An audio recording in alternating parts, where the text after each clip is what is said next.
Salam ma famille, c'est Cronidata, j'espère que vous allez bien. Alors honnêtement, c'est peut-être pas le plus beau match du Barça depuis le début de la saison. Il y a eu beaucoup de points négatifs et on va en parler. Il y a eu beaucoup de déchets dans le jeu, il y a eu beaucoup d'incertitudes sur le plan défensif, etc.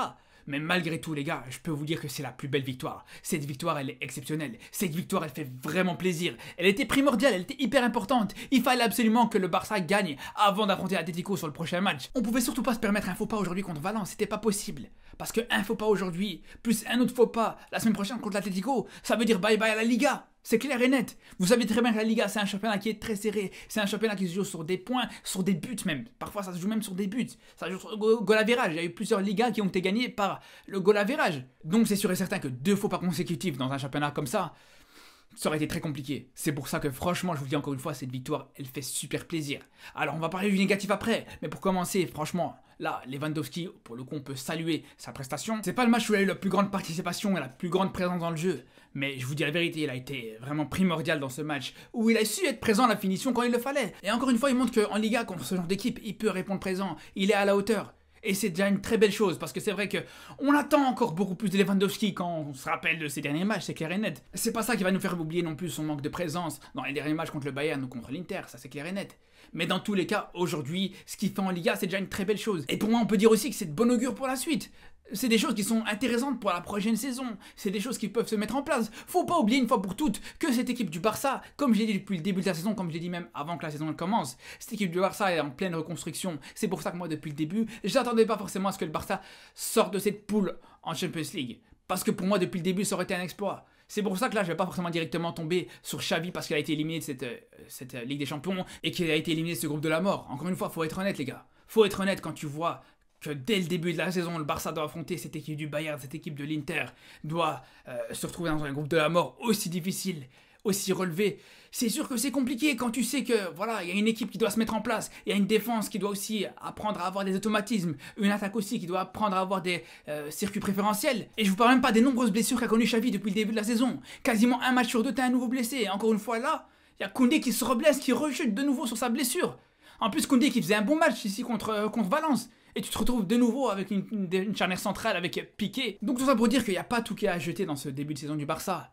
Et il faut surtout remettre les choses dans leur contexte. C'est pour ça que je vous parle de ça. Mais sinon, pour en revenir au match, comme je vous disais, donc Lewandowski, franchement, un match où il reprend encore une fois présent. Et là, on peut se dire qu'au final, il aura toute une saison pour engranger un maximum de confiance, pour engranger un maximum d'automatisme avec ses coéquipiers, pour pouvoir, pourquoi pas, proposer de meilleures choses sur la saison prochaine.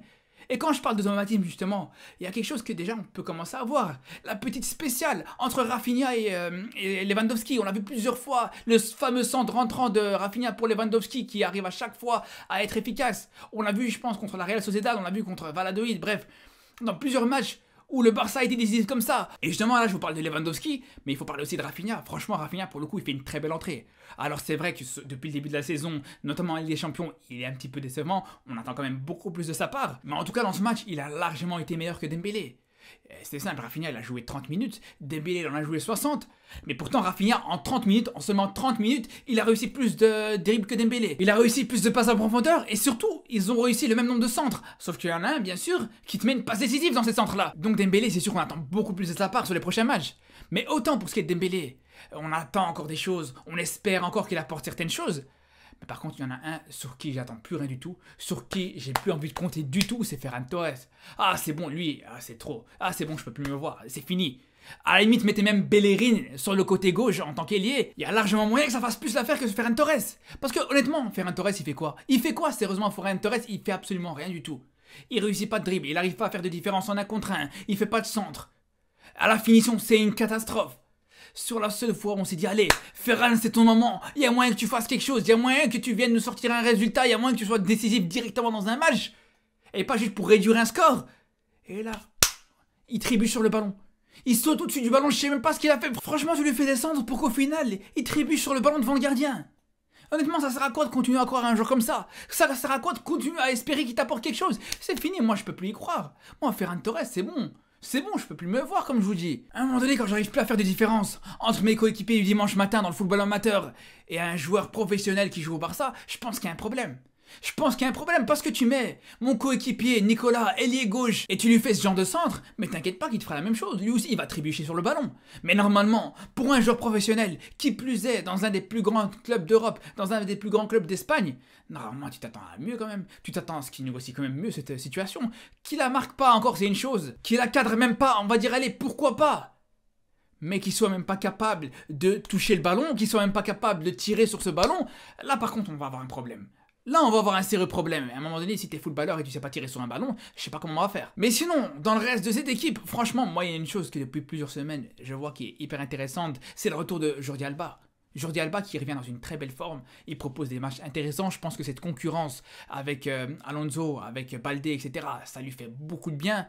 Donc franchement, ces derniers temps, Jordi Alba il est hyper intéressant et ça peut permettre à Baldé qui a fait un match extraordinaire, qui a fait un très bon match, qui sort sur 2 matchs consécutifs qui sont très bons, même contre le Bayern, il était à la hauteur. Donc honnêtement, ça peut faire plaisir de voir Jordi Alba qui peut être au niveau pour permettre à Baldé aussi de s'exporter sur le côté droit et ça peut rendre cette équipe un peu plus complète et compenser un petit peu aux blessures ou bien à méformes de certains joueurs comme Bellerin pour le coup. Donc ça c'est pas mal. En tout cas voilà, on a quand même vu du positif, on a quand même vu des bonnes choses comme des mauvaises choses aussi, mais ce qui va être le plus important c'est la semaine prochaine contre l'Atlético de Madrid. Là pour le coup ça va être un match crucial pour le Barça encore une fois. Pour le reste de cette saison, on sait très bien que le principal objectif du Barça cette saison, ça reste la Liga, ça reste de finir devant le Real Madrid. Personnellement, en tant que supporter du Barça, moi c'est ce que j'espère le plus, peut-être même plus qu'une Europa League. Et pour être honnête avec vous, pour ce qui est du match contre Plobzon la semaine prochaine, donc en Ligue des Champions, pour ce dernier match qui compte pour absolument rien, où Xavi fera sûrement tourner cette équipe, et en plus de ça, il n'y a absolument aucun enjeu. Déjà le match, je ne vais pas le regarder en direct, je serai sûrement focalisé sur les autres matchs de Ligue des Champions avec de l'enjeu, comme Marseille-Tottenham par exemple. Donc il n'y aura pas de débrief de Barça-Plobzon, donc l'attendez pas. Mais on se retrouve de toute façon pour ce Barça Atlético la semaine prochaine. On espère que ce sera un bon match. Donc je vous dis à très très vite et surtout d'ici là, prenez soin de vous.